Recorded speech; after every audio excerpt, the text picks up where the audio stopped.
Okay, let's dive straight in. Some pretty big news shaking up the fashion world just dropped. Yeah, absolutely. We're talking Prada acquiring Versace. Right, the announcement came, what, April 10th, 2025. And this feels, well, significant, more than just a standard deal. Oh, definitely. It's huge. You've got two, iconic Italian fashion powerhouses coming together under one roof. It makes you think about the luxury market overall. Yeah. It's been so dominated by the French conglomerates for ages. Exactly, like LVMH.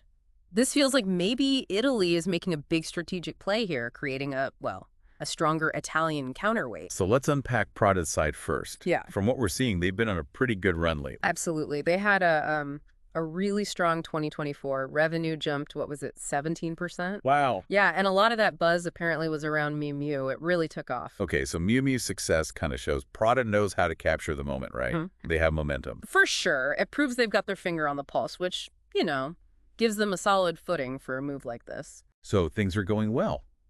Why make such a massive acquisition now? What's the thinking there? Well, the word from Prada's chairman, Patrizio Bertelli, is very clear.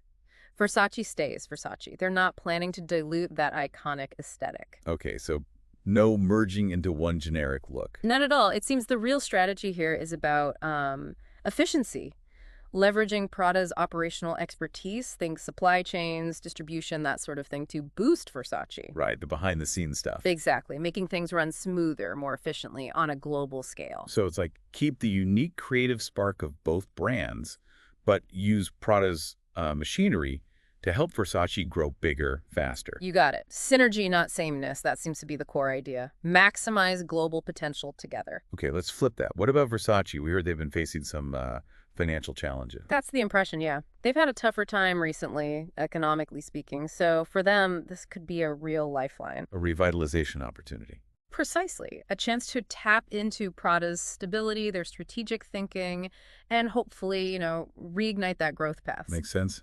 Let's talk money then. The price tag. Okay, so Prada paid $1.38 billion. $1.38 billion. Now, didn't Capri Holdings pay quite a bit more for Versace not that long ago? They did. That's a really interesting point. Back in 2018, Capri paid $2.15 billion. Whoa. Yeah. Well, that's a big drop. What does that signal? Well, it could be a couple of things, right? Maybe a reflection of the current, trickier market conditions. Valuations might be adjusted. Or maybe Prada was just in a really strong bargaining position. That too. They're performing well. Versace needed a boost. It suggests Prada might have gotten a, let's say, strategically favorable price. Okay, so stepping back, the bigger picture, Prada plus Versace. What does this mean for luxury fashion as a whole? If you put the pieces together, it really looks like a conscious effort to build a more formidable Italian fashion force on the world stage. An Italian powerhouse, essentially. Yeah.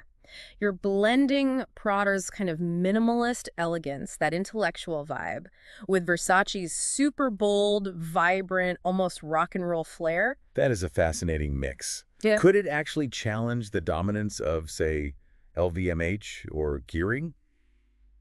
Reshape things? The potential is definitely there. I mean, some sources are literally using phrases like reshape the landscape of luxury fashion and talking about maybe ushering in a new era of Italian design excellence. It's ambitious, no doubt. But the combined weight, the history, the brand recognition, it could make some serious waves. Absolutely. It's a development everyone in the industry will be watching very, very closely. Okay, so to wrap up our deep dive, Prada buys Versace. Key takeaway.